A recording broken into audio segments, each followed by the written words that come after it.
نن مو هیڅ فکر نه کوو چې د 3 جنازو شاهدان به اوسو او یا به په خوراک کې جیګر خورو، په لوبه کې به والیبال لوبو کو او په اخره کې به خپل هم د مرګ یوازې یو ورسي فاصله ولرو. تر پایه را سره پاتې سئ ځکه نننۍ کیسه له پیل څخه تر پایه له حیرانتیا ډکه ده. سلامونه ملګرو، ښه راغله زموږ نوي ولاګ ته. نن سهار مو پلان جوړ کړی و چې پغمان ته لاړ سو. مخکې له دې چې پغمان ته ورسېږو زموږ یو ملګري ته زنګ راغی. خبره ډیره دردناکه وه. ویل چې نیا مې وفات سوې ده او جنازې نن د عیدګاه په جومات کې ده. هلته چې ورسېدو فکر مې وکاوه یوازې همدا یوه جنازه ده، خو لږ وروسته 2 نورې جنازې هم راوړل سوې. په یو وخت کې مو 3 جنازې وکړې. الله دې د ټولو مرحومینو مغفرت وکړي او جنت الفردوس دې ور په نصیب کړي.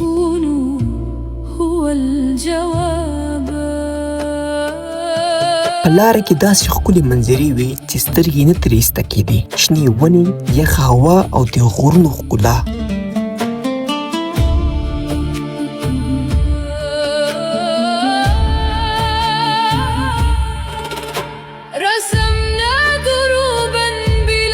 پغمان ته په رسېدو دا یخ هوا او دا یخې اوبه زموږ ګرونه تازه کړل. په همدې سره امین او عزت نښان وشتونکي شول. عزت خو ښه و، نښې وویستله، امین یوه نښه مو نه ویستله او بیا ځان ته نښان وشتونکی وایي. وروسته یې بانې کولې چې توپک نلۍ کږه ده.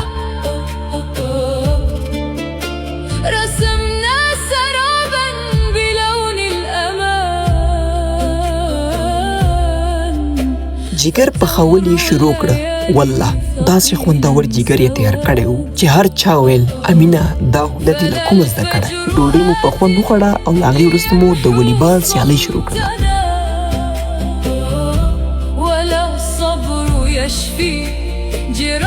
والیبال کې مو ښه ساعت تېر سو.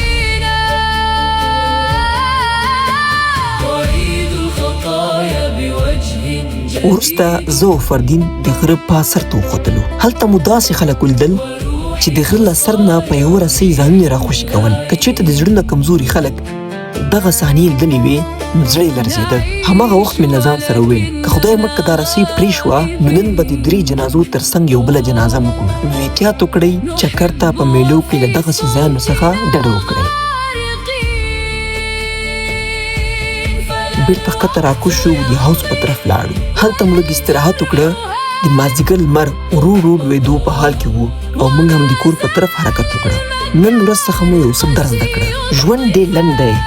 سهار له خندا پیلېږي او غرمه به د جنازې په صف کې ولاړې او ماښام به د ملګرو تر څنګ د ژوند خوند اخلي. نو تر هغه چې ژوند شته نو د خپلو عزیزانو قدر وکړئ او هره لحظه په ښه یاد بدله کړئ. که ویډیو مو خوښه سوه لایک، کمنټ او سبسکرایب مه هېروئ. تر بل ولاګه پورې الله مو مل شه.